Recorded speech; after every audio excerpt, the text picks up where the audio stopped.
Samantha Bee is apparently back from, I think she took a break from doing her show. You can tell because of the aroma of bitch that fills the studio at TBS. Pungent. She is, I believe, the worst offender of completely taking clips out of context. She did it this week. Well, first, let's watch her set it up. First, after briefly banning Kellyanne Conway for being a flaxen-haired fountain of lies, CNN let her back through the gates straight into Jake Tapper's cage. And they haven't fed him this week. Oh, so catty. She's a strong woman.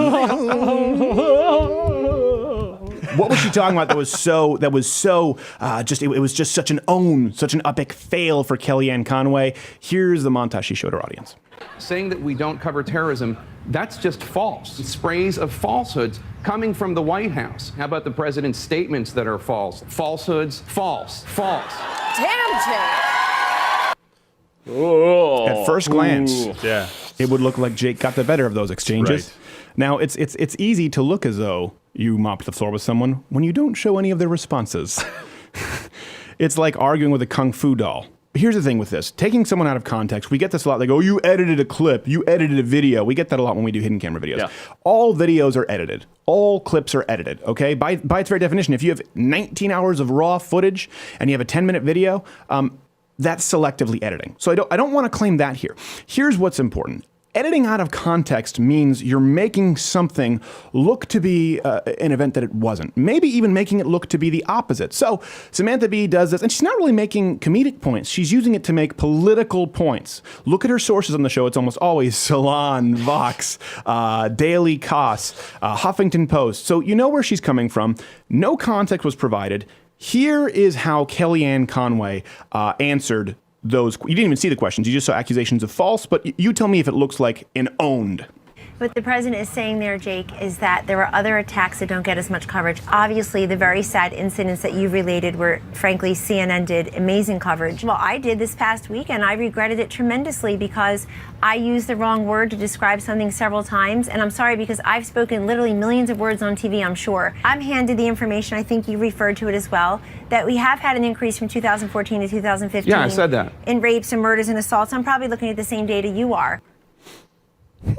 Sounds pretty reasonable. Reasonable, yes. Hey, you know what? Maybe Jake Tapper even got the better of her in that interview. Maybe it wasn't Kellyanne Conway's strongest interview. I'd advise going to watch it, the full 25-minute interview. I think we have it up at louderwithcrowder.com.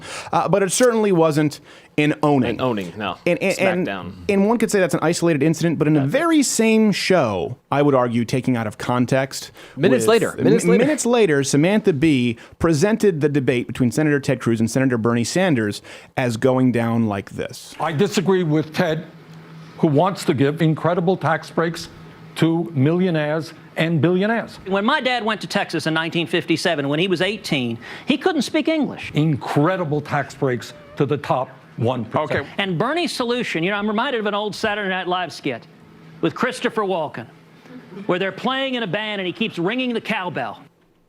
Now, that being said, Ted Cruz did make that joke sound incredibly serious. It was very poor delivery. I'll give him that. Now, why did the chicken cross the road? Vote for me. So I'll give her that. But here's the thing. They tried to make it seem as though Bernie was substantive. That's probably the one time Bernie ever referenced numbers, right? It was the top 1%. Yeah, it's not really a fact as much as just a figure. And they try to make it sound like Ted Cruz was nonsensical and just going off on tangents as though it wasn't clearly Bernie Sanders looking like someone trying to escape the old folks' home. Or just wandered in playing Pokemon Go. He didn't make it out, by the way. No. He's still there. No. Where's Jigglypuff? Hashtag pray for Bernie. Hashtag pray for Bernie.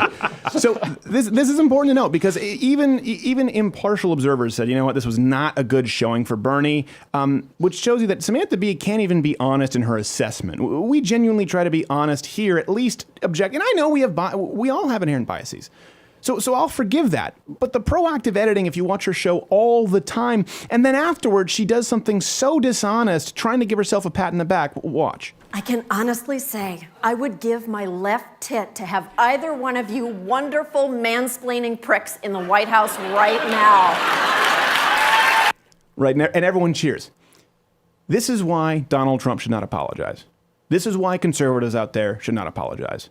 This is why guilted, browbeating, dear white people should not apologize. Because this is what the left does, right? They go, well, now because of Trump, Ted Cruz, just like they'll say, well, you know what? Compared to Trump, John McCain is okay, or Mitt Romney is okay, or Mitch McConnell is okay, or Ted Cruz is okay. They say it now when they're no longer a threat. But when those same people, if you go back in time, when every single one of them was politically relevant, they got the exact same attacks and treatment as Donald Trump. You were racist, xenophobic, transphobic, homophobic. They only try and concede some ground when you're no longer running for office. So Samantha Bee now trying to act as though she would take the moral high road. Well, not all Republicans are the same. Donald Trump is really bad.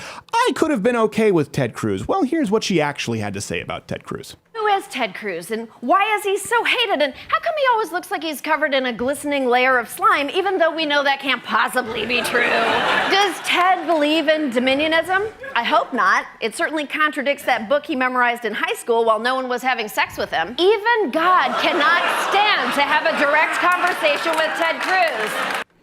By the way, after that, she volunteered her time for an anti-bullying campaign. It wouldn't be so hard to swallow if you know they didn't just turn around and, I can't believe that our president said p***. God literally hates Ted Cruz. You said a naughty word. And this is something this is what we streamed. You were both there. You were both there. Yeah, absolutely. I was mostly there, and not after the fifth beer. We live streamed the entire debate. And we encourage people to watch we did it with every single presidential debate and primary debate. And we left it all up. We didn't just cut the highlight reel for you. And you know what that means? Is we can't hide in the kind of dishonesty that the left does. No.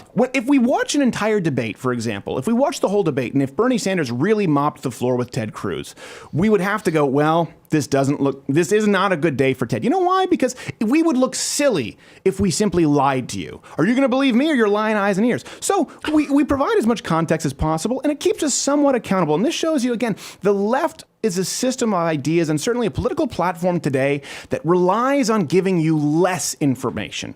It relies on keeping you in the dark.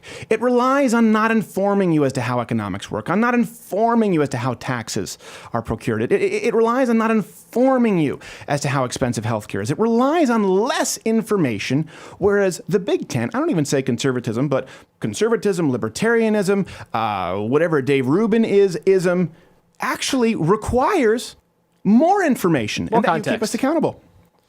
I don't know. Maybe it's just me. Hey, if you like this video, subscribe by clicking the button that says subscribe. If you're not aware of it now, there's no way you're learning the internet at this point. I'm not going to help you. But this was clipped from my daily show, available exclusively to louderwithcrowder.com/mugclub members. If you're student, military, or veteran, enter in that promo code. It's less than $6 a month, and you get daily content. No more clips, plus this hand-etched mug. Oh, when I feel it, I got a chill like on the inside.